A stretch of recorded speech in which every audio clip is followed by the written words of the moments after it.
Hey everyone, welcome to the third episode of Committed Critics, a pop culture podcast where it's not just committed to our opinions, but also each other. I'm your host, Kevin Lau, and up next we have. Hey guys, I'm Ryan Davis. Hey yo, it's me, Zach. How you guys doing? I'm doing good. How about yourself, man? Hanging in there. Got 1 week till I move into a new place, so looking forward to that. Ooh, Nice. same. Yeah, big adult decisions been happening. Woohoo! That's the best we can do in these trying times. Yeah. So what's everyone been up to? What's everyone watching? Oh, just a little indie film called Hamilton. That's not a film, Kevin. I mean, it kind of is. Look, man, I get it. It's theater. But the footage, the quote unquote film that they put on Disney Plus is pretty good as a film, I would say. Yeah, it works. I feel one of my friends who has seen it live, told me that it's a different experience watching it live than it is to watch it in film, especially for the song "Satisfy" when they do the rewind backward choreography, because you don't really. I got bone pick with that, so keep going. I'll come back to that. Yeah, but like you don't really see the backwards choreography, and there's a lot of editing to it. But I do think in its own right, it is very powerful. Yes, I agree. So it's like, it's not. So when I say I've watched Hamilton, I think I should differentiate between the theater and watching the Disney Plus version. So I'll just call it the movie. I agree. Yeah. It's just it seems like a different experience, for sure, and it's like different tone, but I still enjoyed it. I thought it was really good. Yeah. Like I don't actively watch or go to attend theater, but it's good stuff. I want to see more theater. Okay, so for my end, so I started with listening to like the album on like Spotify and stuff like that, right? And then I went and saw it in person at the Chicago Theater, which it wasn't the original cast, obviously. Right. It was the Chicago satellite performance of it. And so going in there, having listened to like the original performance and stuff like that, it was different because each one did their own take. Like, for example, King George, right? In the film, it's portrayed by Jonathan Groff, who has been in Mindhunter and like Frozen as Kristoff, stuff like that. And then the King I saw in Chicago, like he did a whole like not a dance number during the Reynolds pamphlet, but like he was way more like vivid and was doing crazy shit during the Reynolds pamphlet. Yeah, very energetic. Yeah, he was sitting there like throwing the papers like money. It was fun. Yeah, so like when I first listened to the soundtrack, because I only listened to it once, but like I imagine that's that King role being really energetic is by the tone of the music. I was kind of surprised to see how unenergetic it was in terms of body movement. But I still thought it was really good performance. But yeah, I hear the Chicago crew is pretty good. I hear the Hamilton and Aaron Burr is better in the Chicago cast than the original. Each one has their own flavors, and like each one brings something new to the table, which is very interesting. And like even Lin-Manuel Miranda said it like during like when it was first on like original Broadway, every show was different. So the one we saw on Disney Plus is completely different than the one they did like next week. So I mean, you don't get Jonathan in that next week version of the original cast. You don't have Jonathan Groff spitting all over poor Alex Lacamoire in conducting the people down there. But yeah, going back to Satisfied, I was starting off as like a film per se.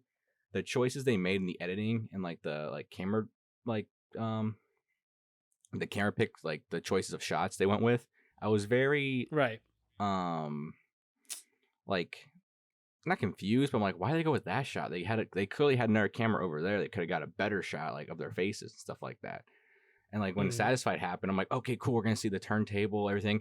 And it was just quick cuts. I'm like, okay, I like the quick cuts, but I wish you would have saw more quick cuts of them going back in time. Right. Because you didn't really get the fact they were rewinding. I mean, that was my only gripe with it. I'm just kind of like, all right, whatever. But yeah, just as it went on, it got better with the shot choices. But in the beginning, it was just kind of like, there could be better choices, I guess. Yeah, it's a little rough at the start, I think. Yeah, but it does find its flow kind of basically like right after Satisfy. That's where it finds its flow. Yeah, I agree. Yeah, it's just kind of weird that's the turning point. Yeah, it was weird because like when we first saw like Hamilton like in person, it wasn't like a close up of his face. It was kind of like a weird medium shot. Mm-hmm.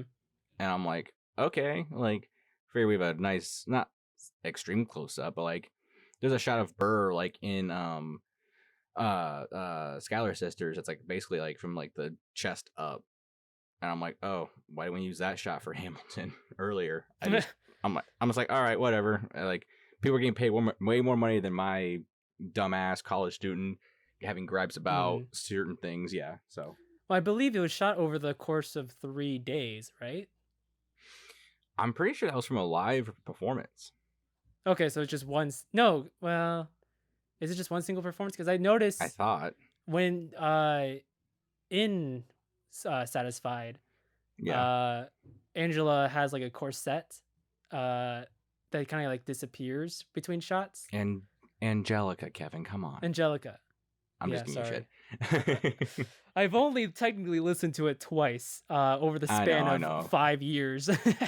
I'm just busting your balls right now. I think there's like some other small continuity things that my brain was like, this is a little weird, but then I just kind of like went with it. Interesting. I don't know that for sure. I just assumed it was one live performance because in the beginning it said like a date, and I'm like, oh, okay, it's that performance they recorded. Okay, cool. Right. That's yeah. I don't know. I think we'll Yeah. have to look that one up to be sure. Mm-hmm.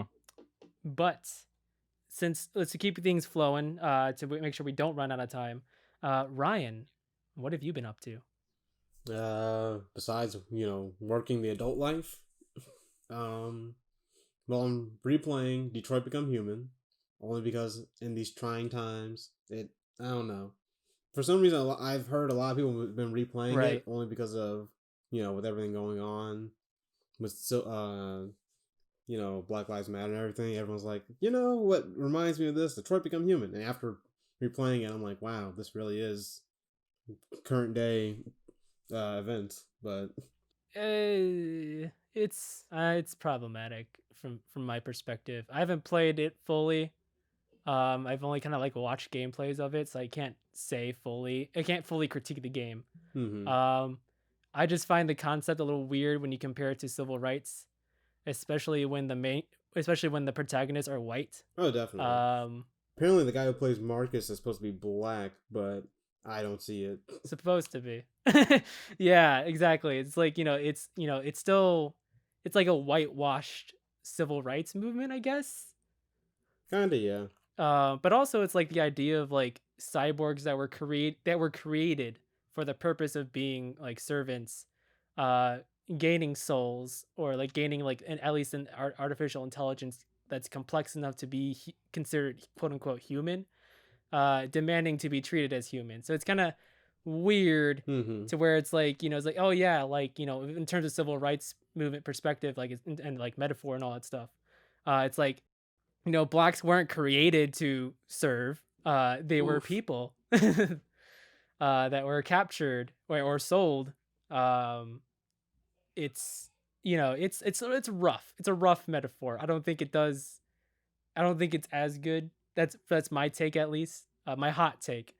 It's not as good as some people claim it to be, but it is. I enjoy what it is. it. Not as Oh, what were you saying, Zach? I was gonna say not as good as the X-Men parallels, but sorry, continue it, Ryan.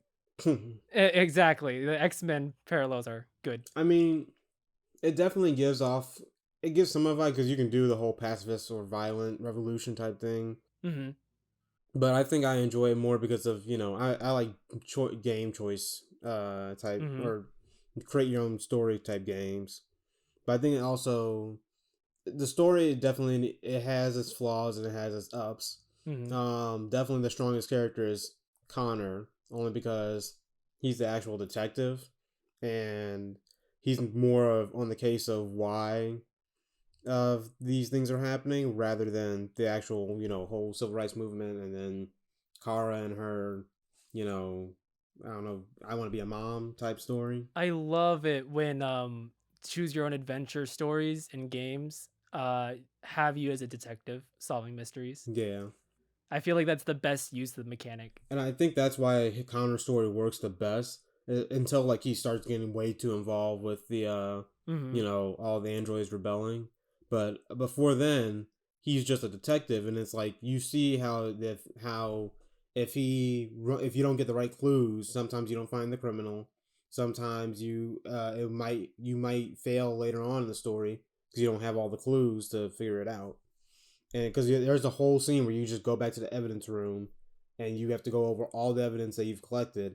And if you've done different decisions, you might not have the evidence needed to actually get to where you need to go next. Mm-hmm. So I think if they made a game specifically for detective, it would work much better. So Right, I'm not a 'cause- big. Go ahead, Zach. No, go ahead, Zach.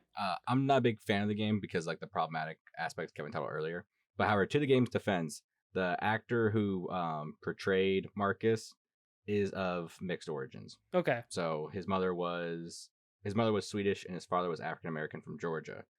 Whether that is Georgia, the United States, just making sure it wasn't the country. Mm-hmm. But however, they could have changed his skin tone in the game. I've never played it, so I don't know what he looks like in the game. Right. Yeah, he looks very pale, like kind of white almost. Because you really don't. Yeah. Because like until someone told me he was mixed, I think one of my friends told me, I thought it was just like a full white cast, and I was like, well, this kind of sucks. Right. Yeah. Sorry. Back to what Kevin was saying. Right. I mean, it's like, I'm not gonna like condemn the creators of the game for it, because I think their heart was in the right place. They were trying to spread a message the best way they could. I just think that, you know, if a little more education was put into it, or a little more like revision was done, Mm-hmm. it could have been really solid. But it also, like, you know, gameplay mechanics wise, it's like 3 different games put together as well, kind of mishmash. But you know, it's like, I mean, like the Quantum Dreams, I think is the studio that made it. Yeah. Yeah, like they've always had that problem with their games where just like it's not quite sure what it's trying to be, and Detroit Become Human was the most focused one so far.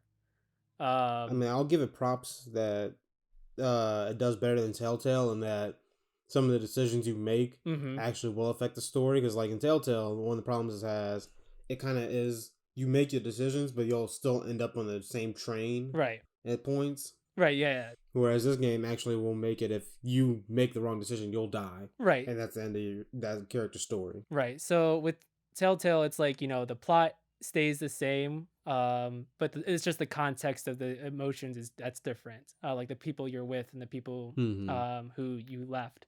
They don't always do it well. Batman season 1. Oof. I haven't played.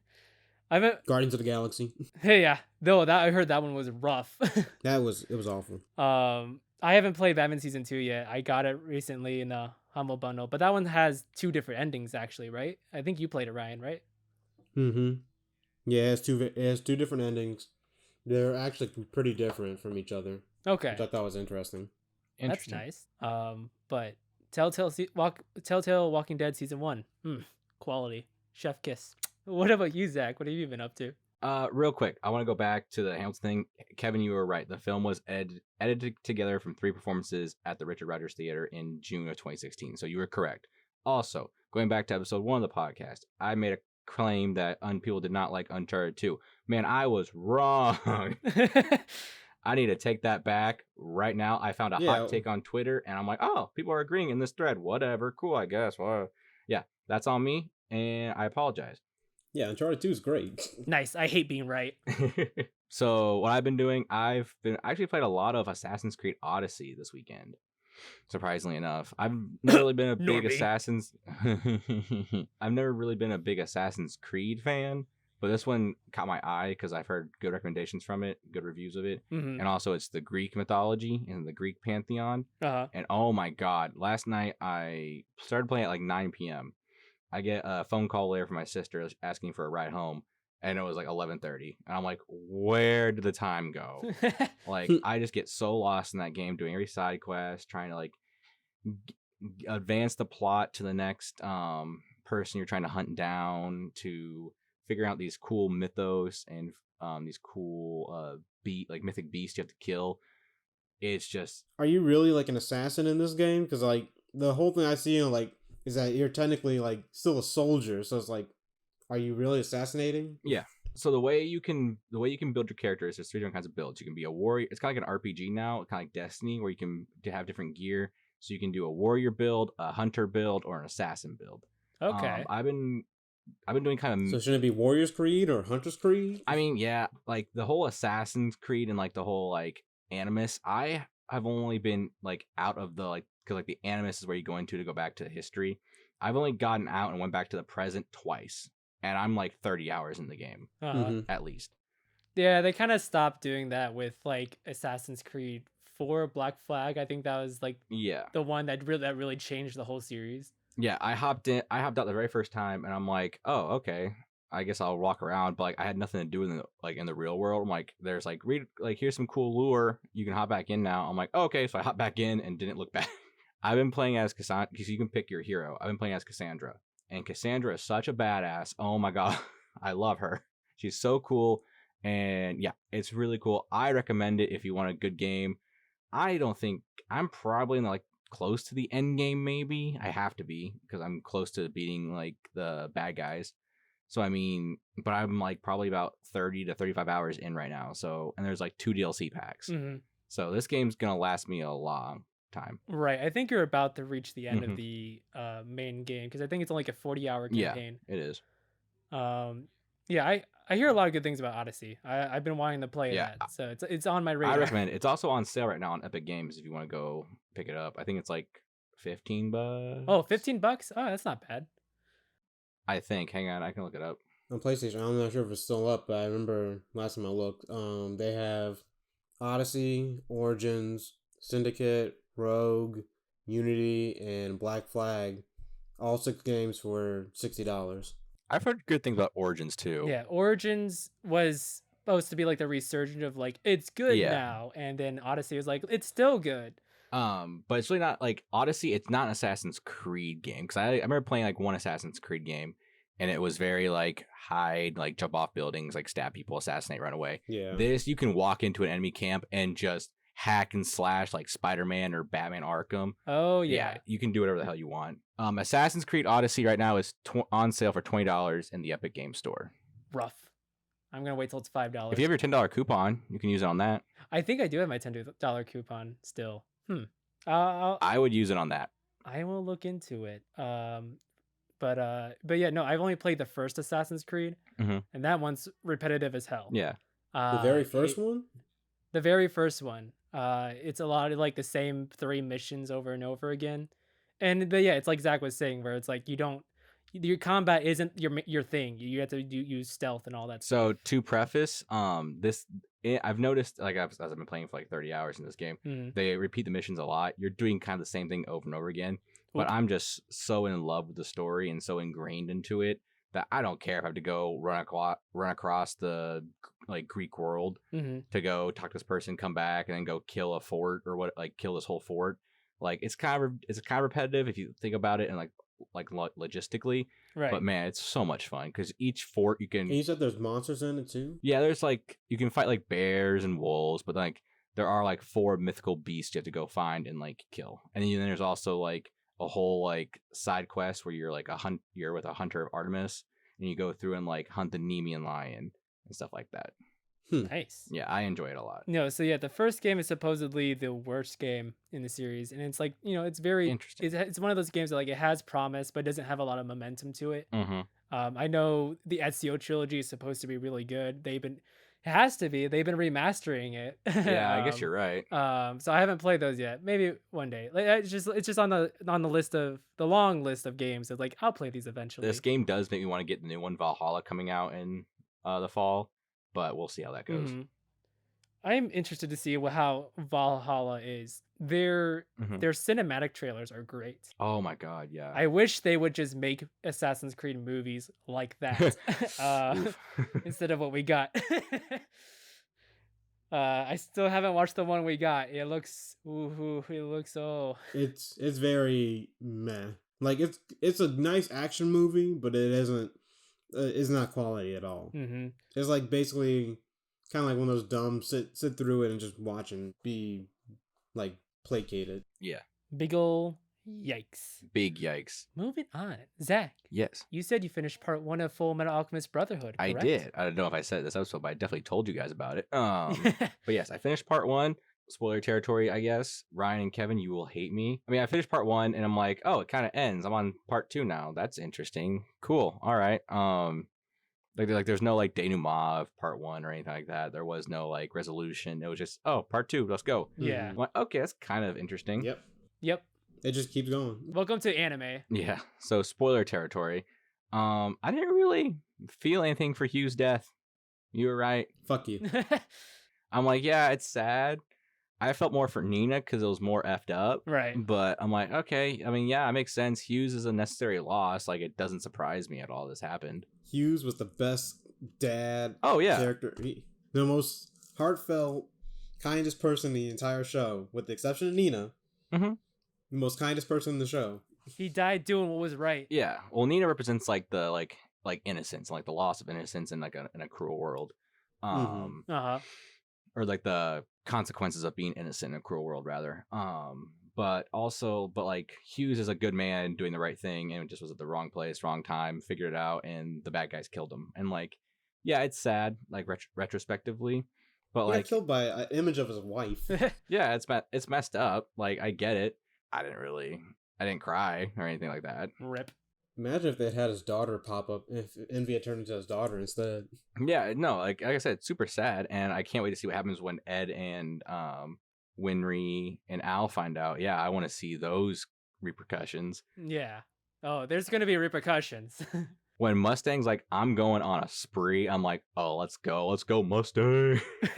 Oh yeah, no, like Mustang will, for the rest of the show, he is on a like psychotic manhunt. Oh, that's cool. To find who killed Hughes, and when he finds him, I mean, you can see you've seen what he's been able to do. Oh yeah, Mustang. I remember you guys said the person I'm most like in the show is Mustang, and now I'm very scared ? And curious as to where this is gonna go.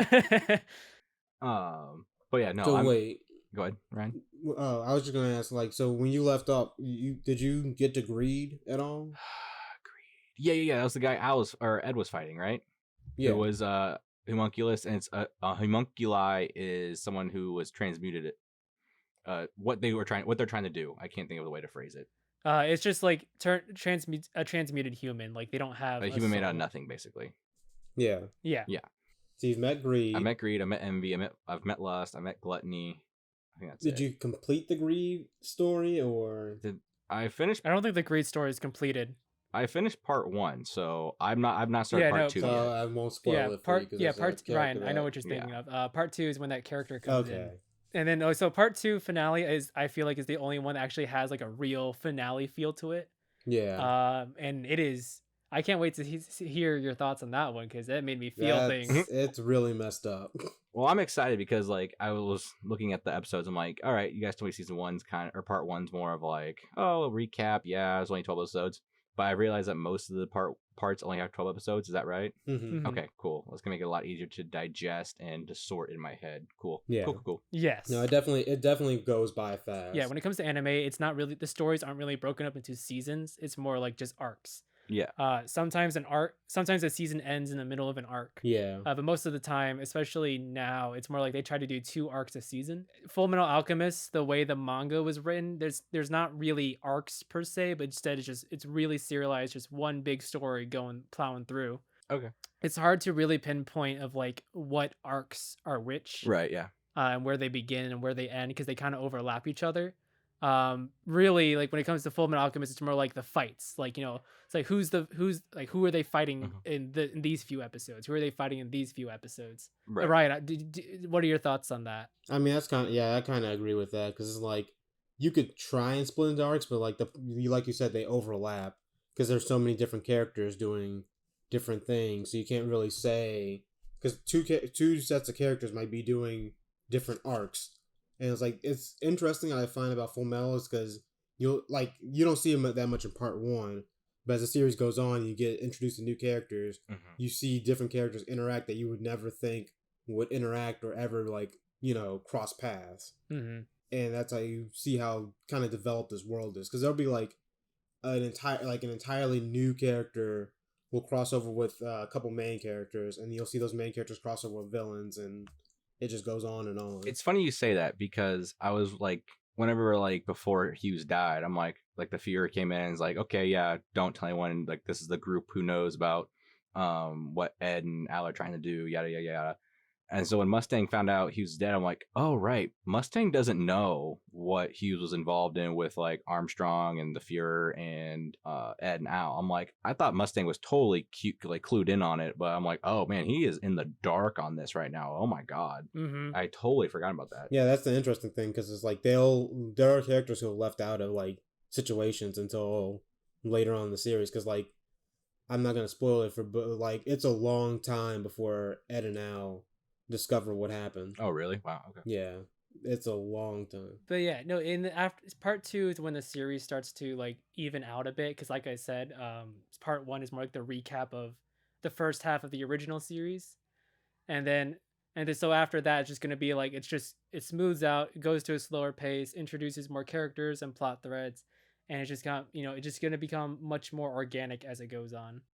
So, Kevin, Yes. where are you at in Avatar: Last Airbender? Since this is the collective, and I've finally fulfilled my part of this deal. I think you still got a couple more episodes to go. I'm so far behind compared to you. I'm so far behind. But no, I am pretty much halfway done with Avatar. My last episode was The Chase. Ooh. Oh, it's such a good episode. Yeah, it was The Chase, which is like season 2, episode 9. Yeah. Right. I feel like I like The Chase. I like what it did. I didn't like how it worked as an episode, but I liked how it worked as a part of the series. Mm-hmm. I love that. Just the end team up though to get Azula. It's so satisfying. Yes.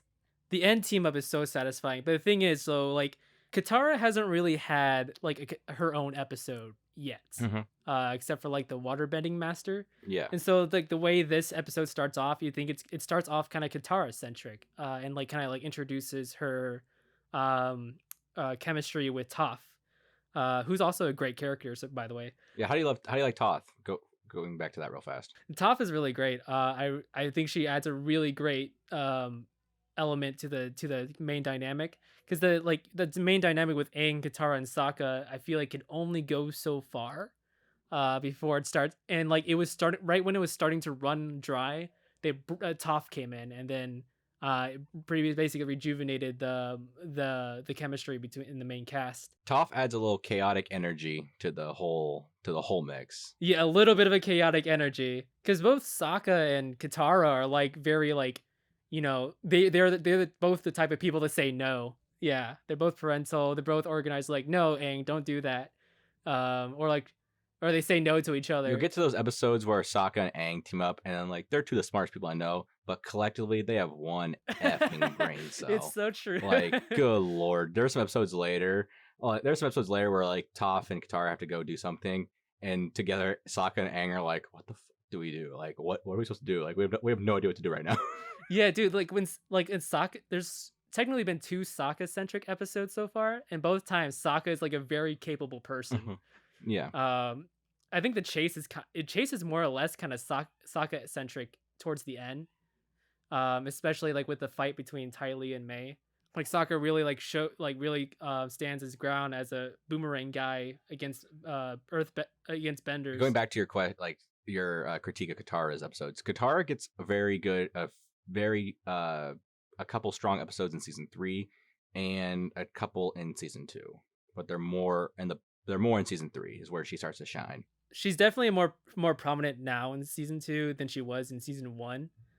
Season 1, it really felt like she was just there. And then there was like the episode where Aang learned firebending. It felt like she was there just to get hurt. Yeah, season 1 of Avatar is kind of like it's a new hope of like the series. Yeah, it's there to introduce you. It's kid friendly. It's fun. There's not a lot of depth to it really, but I think you'll really love season 3, Kevin. Okay, I think you'll like season 2 because that's when it also starts. That's when it makes that transition to being darker too. Especially because after seeing, Kevin, I know you mentioned to us your favorite episode was Zuko Alone. Oh, so good. Yeah. So Zuko Alone, that was the one that's like, it's surprising. I was watching him like, this is surprisingly mature for a kid's show. Like there was a huge like jump to that in tone, and I love it.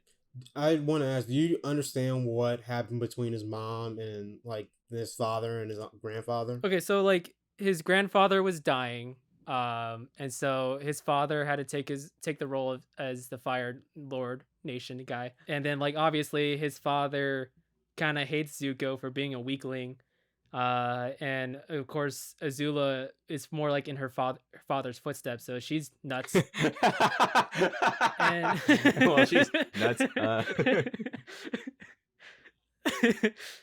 something is wrong with that She's child. crazy and she needs to go down. She's a really good villain though. Like I stand by it. She's a better villain than the Fire Lord is, in my opinion. Azula is an interesting villain. I will say that much. She gets very complex. Yes, She is a great villain. correct. She's definitely. I feel like she is that more complex relationship. Right. Because not only like Zuko was the bad guy of season one, but then like he transitioned to more or less like a rogue, and anti-hero. And then Azula came in, and then Zuko was like, maybe I need to not be the bad guy. So, which is kind of like what's happening now with the chase, especially the ending. Is Uncle Iroh okay? Please, I need to know. You think they would kill off that character? Oh, good. But yeah, I kind of understood. Like, I didn't understand why exactly his mom needed to leave. I would assume it's like she got banished or something, or had to run away. Break it down for him, Ryan. Break it down for him. So basically, Ozai came up with this plot. I need to get rid of grandfather so he can become Fire Lord. So basically, Well, real quick. Hang on to interrupt. Ozai was never in line for the throne. It was Iroh. yeah, Right. Yeah. So it was. Yeah. Uncle Iroh was in line for the throne, but he gave up the War of Ba Sing Se because his son died. So then, so that's why Zuko's father took up the throne. Well, that was the excuse Ozai used against Iroh. But continue, Ryan. Sorry, continue, Ryan. Go ahead. Right. But also, Ozai had his wife concoct a poison to poison that Fire Lord, the grandfather, and so basically that's what killed him. He didn't die of like old age. He died because she poisoned him, and so since she technically killed the Fire Lord, she was banished. What? Well, do you know why she did that for him? Wait, is this like later on in the show, or is this more like just extra material? This is a tie-in comic later. But it wasn't because like Zuko was he was gonna kill Zuko. Ozai was gonna kill Zuko, and so the mom was like, Ursa was like, no, don't do that. Here, I'll get you Fire Lord. Hang on. So she made a poison, did the deed, and then Ozai's like, okay, fine, banished her, and then Ozai took the throne, and then Zuko was fine. Yeah. Yeah. Oh, okay. Yeah, Ozai was gonna kill his own son for embarrassing himself. Wow, that's yeah. Mm-hmm. Wild, right? It's pretty wild. I thought this was a kid show. Yeah, that's why it's a tie-in comic, and that was gonna be the tie-in comics. What season 4 was gonna be, but they stopped at season 3, so probably for the best. Okay, yeah, I think the comics are still going on. They recently released 2 new ones. the Avatar Kyoshi story. Well, there's Avatar Kyoshi story, and there's 2 new ones coming out about a Toph story and a Katara story. Oh, finally, we're gonna learn who Toph married. It's her Metal Bending Academy, apparently. Oh, that's a spoiler. Shit. Damn it, Zach. Oh, rip. Spoilers. My bad. Sorry, Kevin. No, but because you said you left off on the chase. Yes. Personally, I think you'll enjoy towards like the middle of season 2, especially Tales of Ba Sing Se. Mhm. Ridiculous thing because it's literally straight filler, but it's also one of the most emotional stories you can get. Okay, It's filler, but it builds so many characters. I'm ready. Wait, that's later on in season 2? Yes. Like episode 15 in season 2. Okay, gotcha. Cool. I'm trying to average like 1 episode a night, because I have to write recaps for each episode, Mhm. For crpwrites.com.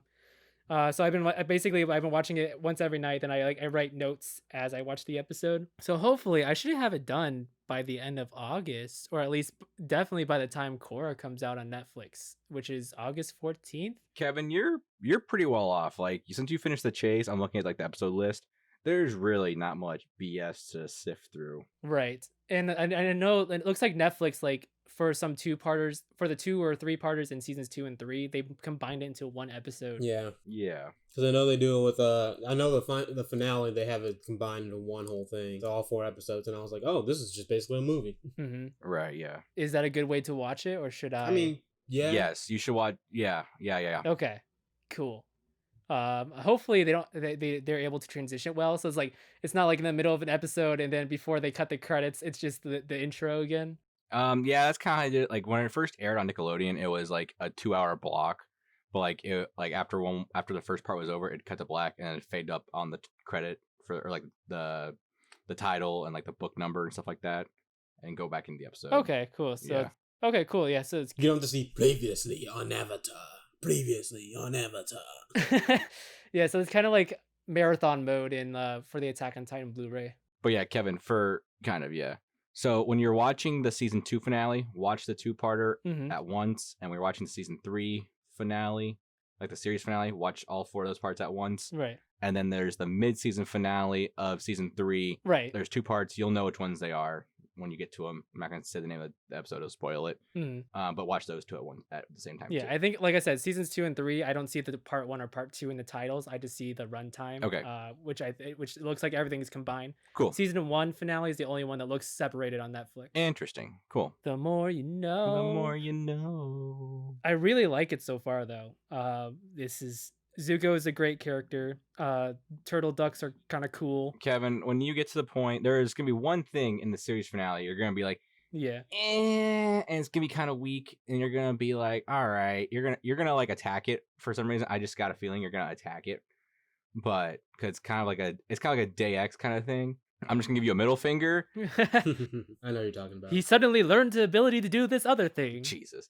I mean, that's typical in high fantasy. So where they have the main character gains a new ability at the end that they needed to overcome the villain. Yeah, but it's like, so I'm looking for that foreshadowing, and my prediction is that he's just gonna take away the Fire Lord's or firebending. Interesting. Yeah. So because it's all, like I said, my analysis so far is like, for the action sequences, their goal is not to kill the villains. It is to just nullify the threat, or at least run from them. Right. And Aang doesn't want to kill. Yeah. Even though Avatar Kyoshi is totally cool with murder. If this Avatar was Kyoshi, this whole thing would have been over in 2 days. Oh yeah. Right. Oh, for sure. I want to read those Kyoshi novels. It's like, does she really just not care? Like, does she care about anything? I don't know. Her island. Yeah, her island. I think that's about it. I mean, it's a good island. It would be cool. It'd be cool to see it in like a new series, but it's like a prequel series. And it's like when it'd be like Avatar Kyoshi as a series. 'Cause like you have like Aang as the Airbender, you have Korra as the Waterbender Avatar. Now you have Kyoshi as the Earthbending Avatar, but it's a prequel. I think that'd be cool to see. Interesting. That would be pretty cool. Because you see Roku's story for the most part, really. Yeah, you get Roku. You get all of Roku's story in one episode later. Right. You know, Roku is like that's the one they go to a lot. So, and it makes sense. Yeah. Right. Well, you get a full rehash of like later in season 3. It's like called like the Fire Lord and the Avatar or something like that. Yeah. So you kind of get the history of the war, Mhm. and then also the history of Roku. Yeah. And why this war all began. Mhm. Right. But the thing is, though, it's a kid show. Aang doesn't want to kill anyone. So, you know, he's going to learn some new ability that at the last moment where he can overcome the Fire Lord without killing him. That's my prediction. That's how it works in high fantasy. That's the only way, the main way to avoid making that Deus Ex Machina is to have like that build up. Yeah. A little bit of writing lesson for you guys. Have that foreshadowing. Yeah. So I know Brandon Sanderson talked about it like in his writing for Mistborn, but I won't talk about it right now because that'd be a spoiler for Ryan. Yeah. Like what I will say is just like in Mistborn, there's already hints where I'm already at the halfway point where it's like they say, hey, Mistborns can do this weird thing sometimes. We don't know how it happens, and yeah, I wonder what it is. We'll find out at the end. But moving on. Ryan, you still haven't watched Doctor Who, correct? No, unfortunately not. It's all right. It's a big feat to accomplish. It is a big feat.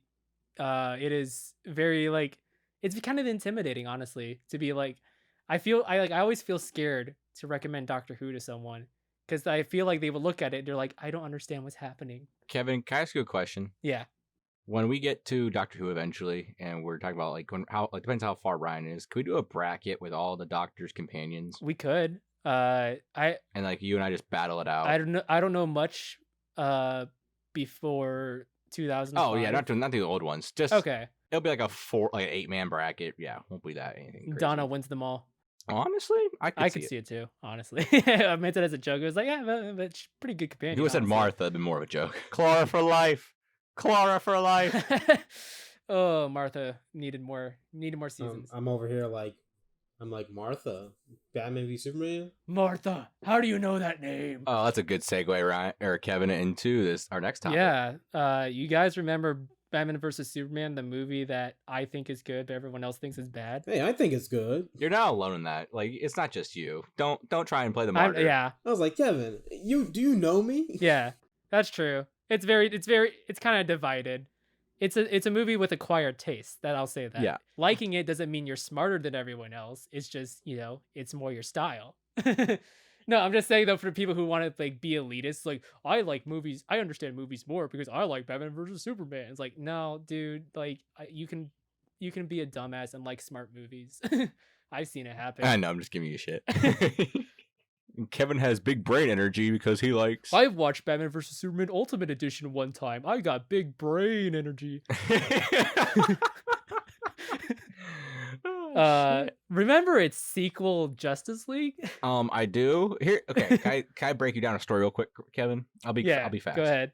Here's what I remember of Justice League. Walking into the theater, it was me, Ryan, our other friend Alex, and our other friend Alex. Was that right, Ryan? It might have been. Because we all sat in random seats. Because it was like a last minute thing. I do remember that because I was in the handicap seat. I sat by myself on the right side of the theater. You and Alex sat on the other side of the theater, and the other Alex Binky, sat behind us.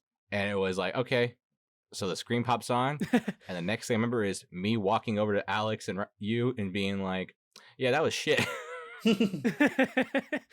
Yeah, no, that's yeah, I mean similar to my experience, I guess, where I went in by myself. I had just gotten Movie Pass because they had just done like the $10 a month thing. So my first Movie Pass movie, it was Justice League. I remember walking in, the movie was about to start. I was sitting in my assigned seat, but then like some people came up to me, was like, "This is our seat." I'm like, "No, it's mine. Like, here's my ticket." Like, this is clearly my seat. Don't do this to me right now. I'm already fragile enough. And then I remember the cell phone footage at the beginning, and Henry Cavill's weird mustache. Oh God, you just triggered me. His weird upper lip. I didn't notice it until people kept pointing it out. I was fine with it, and people kept going like, "Look at his lip, look at his lip," and I was like, "No, now I can't unsee it." Oh God. Yeah, if you don't think about it, you probably won't notice it, or be like, "Oh, something's weird," but I can't quite place it. But like if you know it, you're like, yeah, like the gap between like the bottom of his upper lip to his nose is huge. And his mouth doesn't move right. The only time I notice it is in the final battle. Like when he's like, "I'm a big fan of truth," and it cuts to him. I didn't notice it then. Yeah, I feel like it's really in your face in the cell phone footage in the beginning, and then really in your face at the end. Yeah, I will say for that final battle, I enjoyed it. I enjoyed the movie.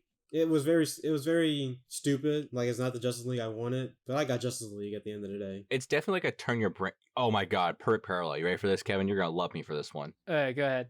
Batman v Superman is The Last Jedi, and then Justice League is The Rise of Skywalker. Boom, case closed, mic drop, I'm out. And that was Zach, everyone. I mean, I don't know. I wouldn't call Batman v Superman as good as The Last Jedi. I would have to watch it again to really make that assumption. But I see where you're going at. Wait, wouldn't Man of Steel be Force Awakens? That analogy doesn't work. Hey, Man of Steel was great. Yeah, it doesn't work that well, but you get what I I'm saying. get what you're saying.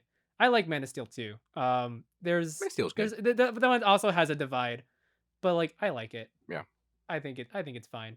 But anyway, but yeah, Justice League. As you guys listeners know, Zack Snyder was originally signed on to direct Justice League. He shot the movie. His daughter unfortunately committed suicide, so he left the movie for personal reasons to heal with his family.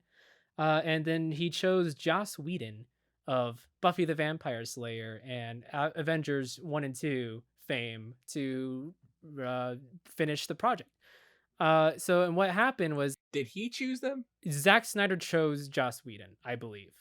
I believe it was like, okay, so it wasn't the studio choosing for Zack? Well, I think the studio picked, like, Joss Whedon wanted expressed interest in finishing it. Mhm. I think the studio even like reached out to him about that, and then Zack Snyder gave the final yes, like let this guy finish it. Okay. Okay. There Cool. was a bunch of reshoots that happened. Mhm. It was when it was originally reported, it's like, oh, it's gonna be like some minor reshoots because obviously, Mhm. that's normal in like big budget movies. Like, you're gonna have to reshoot some things, Right. and you have the money to do so. And what what wasn't but then as it went on, it was like, man, these reshoots are kind of taking a while. What's happening? So then the final product that we saw in theaters that we all hated except for Ryan, but respectfully I can understand Ryan's opinion too, because it's fun to watch. It's a definitely turn your brain off movie, like Zach said. The Flash was the only good character in it, but it was a mess. And it was hard to tell if how much of it was Zack Snyder's original vision, and how much it was Joss Whedon's new vision, especially when Joss Whedon got a writing credit on it. And it's just like a lot of the footage when you compare it with the first trailer, like it looks very flat, or the color palette is different. There are some scenes that that intercut. I feel like they intercut the original shoot and the reshoot, and you can tell the color grading was a little bit different too. That's just my eyes that saw it. I don't know if anyone else noticed Well, the that. color grade, you can tell the color grade from the trailers and stuff like that. Like the original trailers that came out, Oh yeah, like the final battle is like blue almost, and when you go and watch it in the original cut, it's red. It's like, what the hell? Like, Jesus. Yeah, I didn't like that about it. I also didn't like I don't know, it seemed very campy at the end. Yeah, I agree. right. No, at the end product was a very campy movie. That feel like it was it was a tone shift from the last movie for sure, but didn't feel organic. Well, like I felt it was like straight up like when they were doing it, it kept switching between like they wanted to be dark, but they didn't know how to. Like Batman on the ground being like, "Oh yeah, I definitely felt that." Oh yeah, that one was like, wow, this is a weird joke to have in a movie, especially if Batman of all people make it. Well, the weird thing is, like in the comics now, like the most recent comics, Batman has been known to crack a little bit more jokes lately. So it's like it's more. So I'm like, okay, that was fine. But the problem is, one, we got set up with this Batman back in the last movie, and this Batman just murders people. Let's be honest, he murders people. Mm-hmm. He was blowing cars up. He was throwing boxes at people's heads. Yeah, they're dead. 100%. Mm-hmm. But he wouldn't murder Lex Luthor. Don't ask me why. Yeah, I don't understand. Right. Don't think about it. Seeing this Batman crack jokes and be like, oh, and having this whole, I guess, was supposed to be romantic tension with him and Wonder Woman, which I thought was completely out of left field. Blah. I was just kind of like, what's going on with these characters? And like Cyborg was literally a 2-dimensional character. Hmm. Yeah. But like Kevin said, Flash was best character. I enjoyed Aquaman. The sad thing is, Cyborg and Aquaman are just really like plot pieces. Oh, yeah. Like they need Right. Cyborg to fix the box, and Aquaman's there just to hold like for his strength. That's it. Yeah. Yeah. That's all they're there for. Like they could have had a better line, and they could have had Green Lantern. I think Green Lantern was originally planned. I think He was. he's going to be in the Snyder cut. Ooh. But reverting back a little bit, we spent a little bit too much time on that. Yep. But Joss Whedon's career, well, I can't wait to see how that develops even further. Yeah. So Ray Fisher, the guy who plays as Cyborg, came out on Twitter a couple weeks ago, as of recording this, saying that Joss Whedon was very unprofessional on set. Then Kevin Smith, who is a renowned comic book geek and filmmaker, he also like kind of voiced kind of like his experience on when he visited the Justice League set with Joss Whedon. There was a lot of trash talking about like Snyder's vision. Joss Whedon saying that like his vision's gonna be better, and he was being enabled by the producers Jeff Johns and John Berg. But going on to like there's an article by The Cut that kind of lists Joss Whedon's like history of misconduct.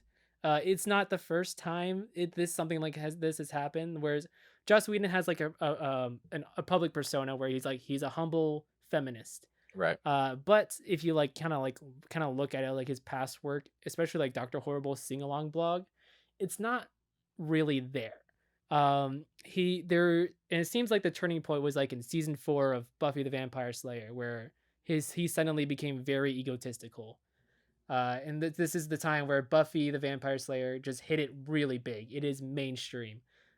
Season 3 was like one of the best like TV seasons ever produced. and heralded by critics and audiences alike.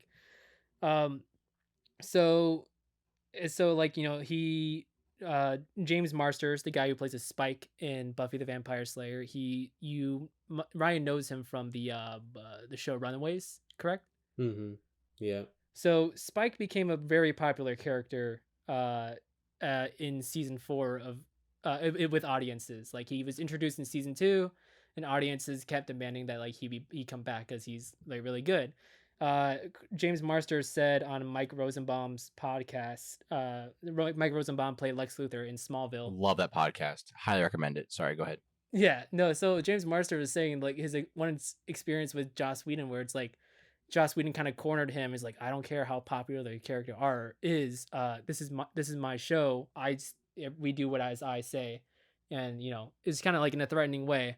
Oof. Yeah. And then there was also reports of the stunt doubles in season 4 of Buffy, where it was a couple that they met on season 1 of Buffy, and then like they were married by season 4, the production. Right. And Joss Whedon just kept kind of just berating them, did not wanting, kind of like trying basically ruin their relationship. He didn't feel like that personal and work should be mixed, and which I mean I kind of get that, but not to this extent, of course. Right. Yeah. And then but basically like Joss Whedon was not cool with their relationship. And then with the show Angel, which is a spin-off of Buffy, Charisma Carpenter, who plays Cordelia Chase in both Buffy and Angel, she became pregnant towards the end of the series, and Joss Whedon just was not cool with it.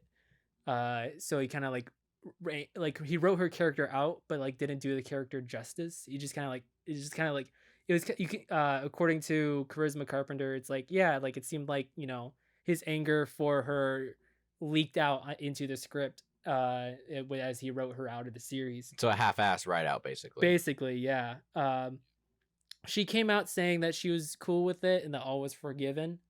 But at the time, it was obviously rough. But it's still like it's still obvious that like his private persona is different from his public one. But anyway, how does this relate back to Justice League, for example? Oh yeah, so with Ray Fisher just coming out saying, we were mistreated on set. Like so it was Zack Snyder as a director, according to Ray Fisher. He talked about it earlier I think it was yesterday at Justice Con, during a panel, because Comic-Con's going on right now as we speak. Oh, is it? Yeah, believe it or not, it's all online. It's all virtual, yeah. So there was a question on the panel. It was like, what was it like? What was the difference between like working with Zack Snyder and Joss Whedon? And so like he started off saying like, so there's still no real details of what happened on that set. But according to Ray Fisher, a process is being undergone to bring those to light. So there's like investigations going on. There's going to be accusation probably sometime really soon, a public accusation. So I think we'll just kind of see the fall of Joss Whedon probably very soon. Rip. But yeah, he was saying like, with Zack Snyder on set, like Zack Snyder would treat each actor equally. It's not like, it's like, oh, this is the bigger star, I'm going to give him more directions than I'm going to give the side character. Like, no, Zack Snyder was like made sure to talk to each actor basically the equal amount of time, with the equal amount of care. Joss Whedon, he was definitely like flocked more towards Ben Affleck and kind of left Ray Fisher in the dust. I think there was also like he wanted Ray Fisher to say booyah. Yeah. And Ray Fisher was not cool with it because of the context of his character. Because when Joss Whedon was basically rewriting his character, Joss Whedon kind of basically made him a black person archetype. Okay. He's like he would say like his dialogue would be slangs and have a lot of apostrophes. Okay. And yeah, and catchphrases. Right, no. So Zack Snyder, like the original script by who wrote it? Chris Terrio, I guess. Gross. And also but under Zack Snyder's supervision. Well, I mean, like Ray Fisher says, Chris Terrio has his flaws, obviously, but Ray Fisher says that he likes Chris Terrio's writing style in the sense that he doesn't create a black archetype. He doesn't have like the speech patterns. Well, right. Yeah.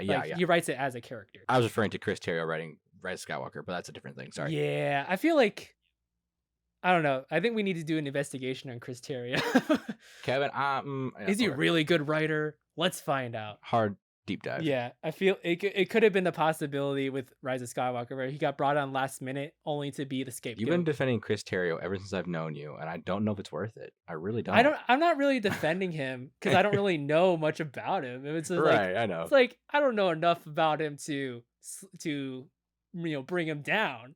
But no, I know. I'm just giving you shit because I remember like the first time we talked about Batman v Superman, you're like, "No, Chris Terrio's were the good parts of Batman v Superman," and then Rise of Skywalker came out, and I'm like, "You sure?" And you're like, "I'm not sure anymore. I'm gonna be honest here." Hey man, Argo was good, but maybe Ben Affleck was to blame for Argo being good. Yeah, maybe. But yeah, so now we'll see more of how the Joss Whedon story develops. Who's to say when the next big installment of this saga is? Right, and I respect Ray Fisher a lot for coming out and being like, yeah, like I will take the fall for this. Like I will make sure repercussions happen for everyone involved in the situation. Joss, the two producers, Jeff Johns and John Berg, correct? I think. Yes. Yeah, Ray Fisher on that Comic-Con video. I think it's on YouTube. The timestamp is like 26 minutes to about 32 minutes.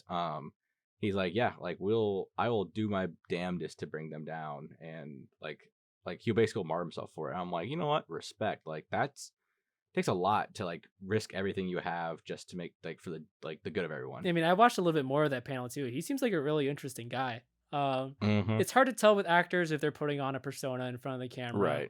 Right. But this is like, he was definitely more relaxed. He was definitely pretty relaxed. So I was like, I feel like this is more of what his actual person is. Yeah, I agree. I can't say that. I'm just outsider looking at. He's quote unquote at Comic-Con, like virtually. So I'm like, how much of a persona to put on in your house on a Skype call? Yeah, exactly. But Ryan, did you have any thoughts on it? Did you watch the video I sent? I don't think you. No, I didn't get a chance to. But what are your thoughts on it, like from what you've heard so far? The whole situation, I don't know enough about Joss Whedon and all their careers and everything, because most of the time when I watch movies, I don't pay attention to all the background stuff. I'm just watching the movie. But it does sound kind of interesting, especially the whole Ray Fisher cyborg being a black archetype. I'm on the fence about it because in the comics, Cyborg is a black teenager, so he's the youngest member of the Justice League. He says "booyah" a lot. Right. He acts like a kid, even though like they've tried to make him more adultish in the comics recently, since he's no longer part of the Teen Titans. He still acts like a kid, so that's why I'm kind of like, okay, I can kind of see trying to make him more like, saying "booyah" and kind of more slang, but at the same time, I get also where Ray Fisher was coming from on the whole, don't just create an archetype character here. I don't know what Joss Whedon's doing. I honestly, I didn't know who he was until I saw Avengers. He makes good stuff. Like, there's no denying that he makes good stuff, but he should still, unfortunately, just be held accountable for his actions. If he did do them. Yeah, I agree. Which, there's a lot of evidence that sounds like, I feel like there's definitely evidence to where he should be brought down and held accountable for them. But here we are now. Ray Fisher leading the charge. Go Ray Fisher. But that is all the time we have for today. We like talking about ourselves and our ideas and how committed we are to each other and them. You can find us on Twitter at CommittedCrits. That is Committed CRITS. The link to our Patreon is below in the description. Our goal is $10 a month just to pay for Podbean so we can be on your favorite streaming platform. Wouldn't that be nice? It must be nice to have Washington on your side. Have those Washingtons on your side. Having all those Washingtons, all those dollar bills. Next week, not next week, 2 weeks from now, Ryan and I should have Mistborn done by then by Brandon Sanderson. I like it so far. What about you, Ryan? I enjoy it. I very much enjoy the world building and the different types of abilities the characters have. Yes. So that's what we gotta look forward to in the next episode. Until then, stay safe, wear a mask, and have fun. Bye. Adios. Bye-bye.